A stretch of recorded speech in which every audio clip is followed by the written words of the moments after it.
What else on Tony's playing? Plays loud.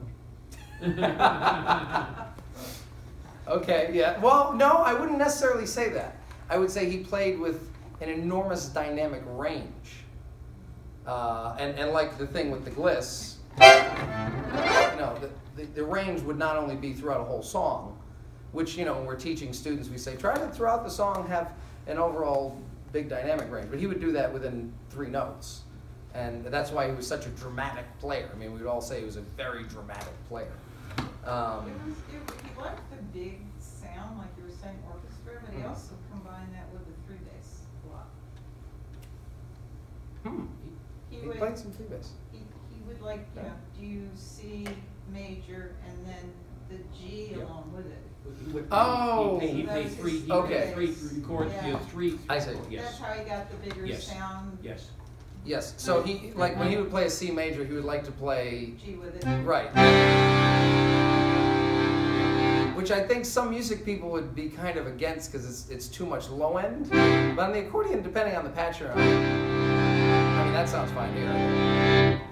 Because I do a lot of stuff with multiple chords, things like that. But he liked doing multiple. Like for a C7 chord, he'd play C and B flat at the same time with the C7, which is real boom. You like that? Because it's a lot. I mean, here's the difference. If I just hold it, I hit with the G. Yeah, let's see. Let me just come in. It does have a definitely bit of a difference on the low end. It'd be 5-finger chords. He would do tenths as well on a lot of different things for chords, which I don't think many people do. I mean, Joe, have you seen people like maybe jazz people use tenths? Not like he did. No, because we all do, we all do what chords? Eddie's not the only one. Yeah, Eddie definitely does, or he sings the 10th or something like that. He does 12ths, 14ths. He has that big of a hand? I could only get a 50. I can't. He does 12ths all the time. I can't quite reach. I need a bigger hand. Anybody have a bigger hand I can learn to use? But Tony would definitely do melodies,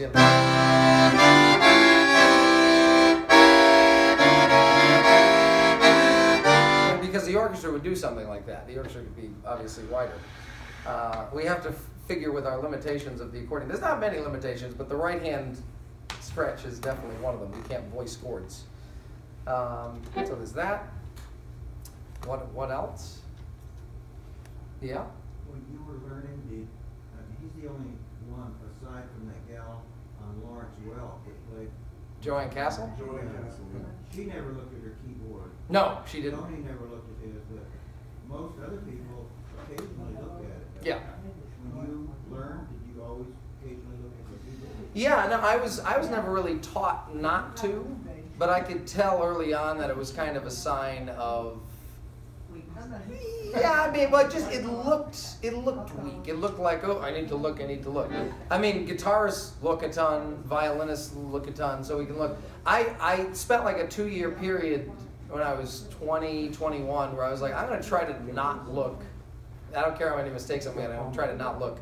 And mainly when I'm playing jazz, especially, I'm trying to use all my brain power just for what I'm thinking I'm going to play, and not use any on my eyesight to see what I'm playing. But it does depend. If I'm going to do a big arpeggio, I'm going to peek over and look for sure, because why not? We can. But you'll be hard pressed to find a video where Tony looks at any point of where he is on the keyboard. And as I said, the glisses to the note, wherever he wants to go.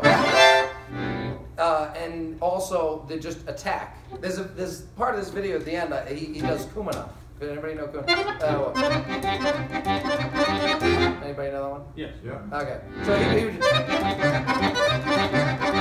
do that. Now I would want to look for that. That's a little too fast to be jumping around and octave. But he would, he's just making jokes with somebody. Well, the reason is he played it 1,000. Yeah, I know.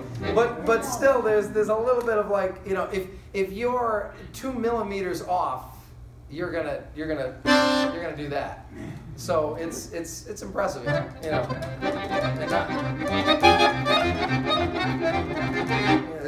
it's definitely hard to not look, especially on gaps. If you're going to do an arpeggio, I can understand that because there's a point of reference when you switch your pinky to your thumb. But to just jump around as he would do on many times and not look, and be making a joke at someone in the audience that he remembered from 20 minutes ago that was looking on their phone, and he wants to make fun of them specifically, you know, and he would remember. So, Well, Cory has a couple of things that he would say is always practice in a dark bathroom with no lights if you really want to learn how to play. a dark bathroom for the acoustics. Close the door, no lights, you practice that way. And then the hand position exercise, he would tell you to lift your hand and then come down the chord, lift it way off and come down. But he always said, have your hand position exactly ready for the chord. Yeah, oh, definitely. That's definitely for So sure. those were just, and he practiced those constantly. But it's the jump, because I mean, even there are times I'll be on a plane or something and I'll practice. I don't need the accordion. I'll just practice on the tray table. Please put your tray tables back up in their right position. But you don't need the instrument to practice. You can tell when you mess up. So it's the same idea out here when you're going to hit. Be ready. What are you going to hit? A D chord. It looks like this. If you say, Cory, play C minor, there's C minor. Play A flat. This. You know, it looks slightly different, but have it ready. But to actually come down, not a couple of millimeters this way or a couple of millimeters, you know, that's a whole other thing. And he's always standing up, of course. Yeah. And when you stand up, the accordion is here, then you might move here, and it's kind of a little bit here, and it's a half a centimeter this way, and then, so it's totally different. And then he's walking around as he's playing, and the accordion's always moving, of course, when you're walking around. But I don't really know. I mean, he must have practiced a lot in the bathroom. And if you, there's a video on Vimeo, I believe, one of the early videos with his first marriage, and you'll notice when he comes down to hit the A, he would come down and cheat a little bit. He'd come down and he wouldn't hit the note. He'd hit the edge of the bottom edge of the accordion and he'd slide it back up. Those were his early videos. I don't know if you've ever seen those. I don't know if I've seen this. It was almost like he wasn't quite sure where it was, so he would cheat a little bit and use that bottom edge. And slide it back up. Yeah. Well, you can always. I mean, there's always ways to cheat, and you know, especially gliss up, and you go here, but you go here. I might go da da da da, you know. And I didn't mean to do da da da da. I just meant to do da, but you won't know because I'm just like, yeah, okay, I totally missed that, but no. So, but he would. I don't know. He wouldn't really do that unless he was really good fudger as well, which I'm sure he was. He just normally would pretty much nail it. Other stuff? Oh, you know it all. Yes. He hated the accordion. He hated the He accordion. literally did not like it. He said the two most beautiful sounds in the world were the human voice and the violin. That was his favorite. I mean, I hate the sound of master accordion. He doesn't. I really, you know, I'm not afraid to say that to anyone. I really don't like the sound of master accordion. I don't like it. I love bassoon. I love clarinet. I love musette for French and Italian. I love all, but straight on master, I don't like it. Even on the bass, most of the time I use the one that doesn't have the high because I like I like a nice lower kind of. It's more rounded sound. When you get the highs in there too, it's a little because there's too many reeds going at the same time, and then they're slightly different and everything like that. I mean, I love the accordion, of course, but the sound-wise master. It's a little much, but he didn't like. And he did the not accordion. like playing in front of big groups. No? It Well, made him I didn't know that. No, because, well, I think that's why he was joking a lot, because he said playing in front of large groups made him nervous. Him nervous. That's shocking. Him nervous. Ian, do you believe that? My point exactly. Yes. Didn't he get out of entertaining for a while? He did. Real estate or something? Yep. He did hotels and. How long was that after he got? I was gonna say it was over 30 years. Yeah. He lost Thought it his was- hearing. Yeah. He caught encephalitis. He was really good. Right. But I mean, he got back to it obviously, and the technique was still there. He had a very strong left hand. I mean, you say in the early videos, the two that were on, they were on some show, right, on a stage somewhere. Lovello Review. Yeah. But his left hand is just punch, punch, punch, punch, punch. And anybody I teach, especially any kids, I'm always obsessed with, don't, it's like, don't, it's gotta, it's gotta be punchy. And you watch him, he'd always have very, very, very strong basses, which I think is vital. Because I'm all about, you must play accordion crispy. It's gotta be crispy. It can't be slurry.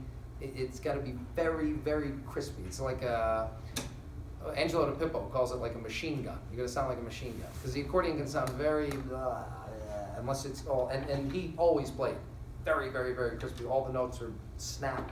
So do you play left hand long notes at all? I know, I almost don't like to. It depends. If I'm holding something, yeah. If I'm gonna do something with it, but you don't just kind of let it sit there. You want to do something to it. If you're gonna hold a note, make it worth its while. Do something to it with the volume, with the bellows, and so on. You don't just want to, that's not doing anything. Well, there's so many things we can do. Shake it here, change volume, a little accent, but never just, hold it. Yeah, it's gotta be doing something. But I mean, he always did that. Or if he's holding a long note, he's doing the shakes, the Lovello shakes, which I have to hold a hammer apparently to practice that. Yeah, the hammer. I know. They said hold a hammer and kill your muscles. If you want to sound like Tony Lovello, kill your right hand muscles. All right. Well, that's on the tape. Yeah.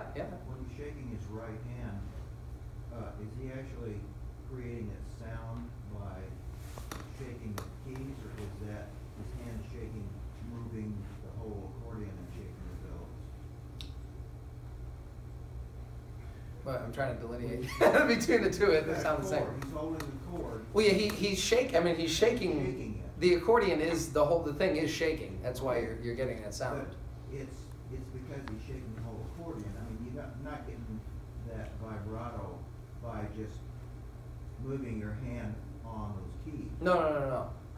Because he's putting tension on the keys, and he's getting this vibration to shake into the accordion and vibrate the He reeds. could take your hand and do the same thing to Yeah, your and hand. you do the same thing to your body. It came off the shoulder. Yeah, because it's full tension all the way down into it. Because I mean,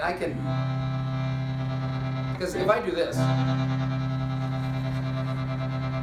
I'm fully shaking mainly my hand, and I'm kind of almost going around in a circle. But it's not quite the same sound as what he got.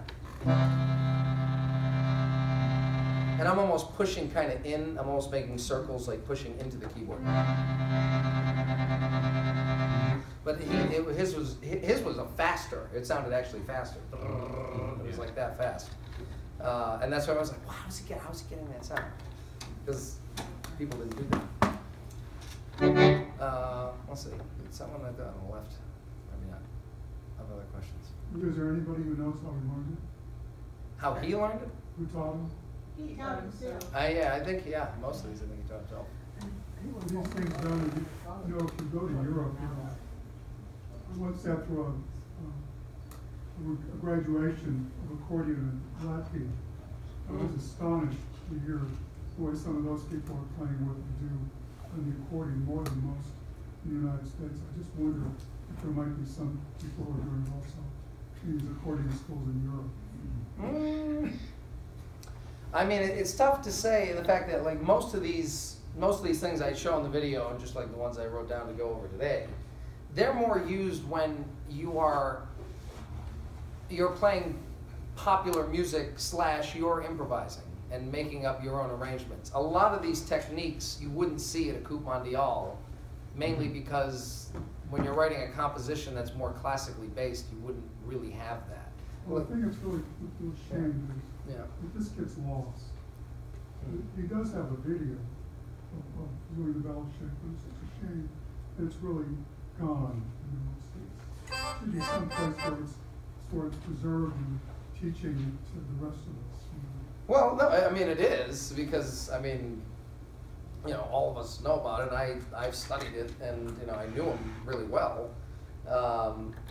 And I try to use some of these things when I'm playing, because I said this stuff you wouldn't necessarily see in Europe. I mean, unless, not forget Europe, but just the idea of, unless you're an improviser / making up your music as you're playing it, especially in the way that I do it, where every time I'm playing, I'm going to do it slightly differently. All these techniques can be used, whether it's doing the different bellow shakes in the same phrase, or the bellow pop and all these different things. You'd have to write a whole new piece with that stuff. The glisses, it's more just the way he played, and just these little, they're all little details, but they take a while to master. I mean, some of these I can't do. The shake, I can't quite do that. Or the no look hitting, you know, can't do that. You do it, Ian? No? He's working on it. He's working on it. That's not bad to kind of go up a scale like that, because the movement is fine. But if you start doing arpeggios, and arpeggio is not symmetrical, right? As soon as you get 1, 2, 3, this gap is different than this gap. So, you know, that's going to be all different. I don't know, but I'm not going very far, you know. No, not even close. No. I don't know how, but that's something I guess I got to do in a dark bathroom. Everything was broken down into segments with him. So he would teach you to do a little snippet of something, and he'd want you to practice, and then after that snippet was learned, then you would insert it into other songs. So it was always very defined little ditties that you learn, and then you just sort of feel when you needed to do it. Right. But you have to know enough stuff of when to do it, really. And his thumb movement was, I've never seen anybody really use the thumb as accurately as he used it. If you see, like in the Malaguena thing, it's just like his thumb is literally another finger. Because the problem we have as pianists or accordion players, the thumb it's awkward, right? We want fingers to look like this so we can play correctly. And the thumb is completely coming from the wrong direction. It should be like this, it's like this. And he mastered, when you watch his thumb, it's just like this other finger that has all these movements. And I feel like most accordion players, the thumb is just kind of there, and you're like, can you please just play that note correctly? Can you please play that note? Can you please just play that? You just work with the other 4, all right? They're doing all the work, and you just play the right note. But he actually got it to look and feel like it was a completely other finger with full capability. It wasn't hindering him. And he had it always lined up. One of my problems with playing, my thumb always wants to kind of hang sideways. And then when I tell it to play, it does get into gear. So I can't punish it much, because whenever I want to play something, it does what it's supposed to do. But usually it kind of hangs angled like this. But his is always ready to play. And that's something that accordion players have to work on enough. As well as the left hand. When we play, too much of the time our thumb is hitchhiking. It's always like this, you know. It's out here. And that's not good for the muscles, because it's straining on all 4 muscles of the fingers. You really want to keep it close. Frederick Deschamps actually has a thing where he says, practice, put a penny here and hold the penny and practice like this.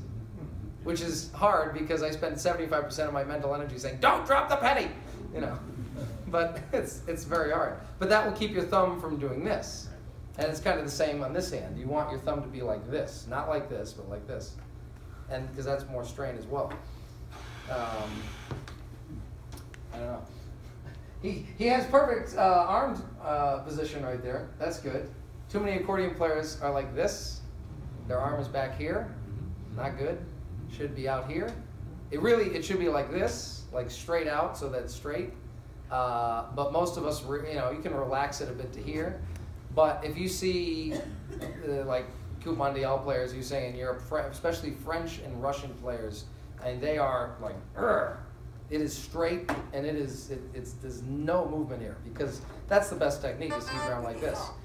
When you play piano, same thing. It's supposed to be straight. The arm is straight. You should be able to put glasses here, and they shouldn't fall off. You don't want this movement. You want only the hand to move, the fingers, only the fingers to move.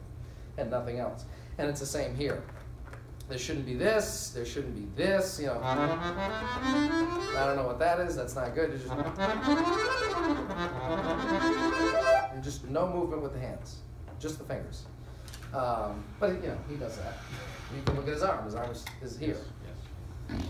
Not this. Especially people put accordion on, they do this. No. Out, arm out. But it hurts. It's like, this is all muscle. So, you know, hold the hammer, I guess. Do pull-ups with the hammer. Because we're always worried about this, right?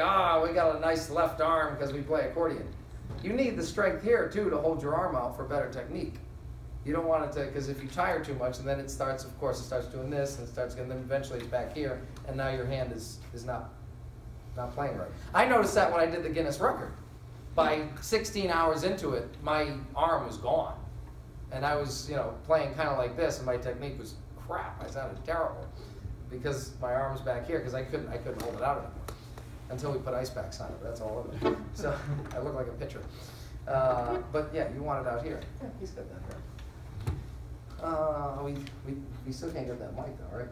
Well, I tried, you know, We can try. That's going to. He does a lot of that kind It's of not. thing here as an example. It's just going nowhere. Well, right down here. I don't know where it's even Oh, hooked to. What's it plugged into? Plugged into this, which is plugged into that. So hold on. Maybe over there. All right, now, octave technique. He does octaves quite a bit, so he got pretty good at octaves. But in this lick right here, he's going to move them around very quickly as if you're going... Right there.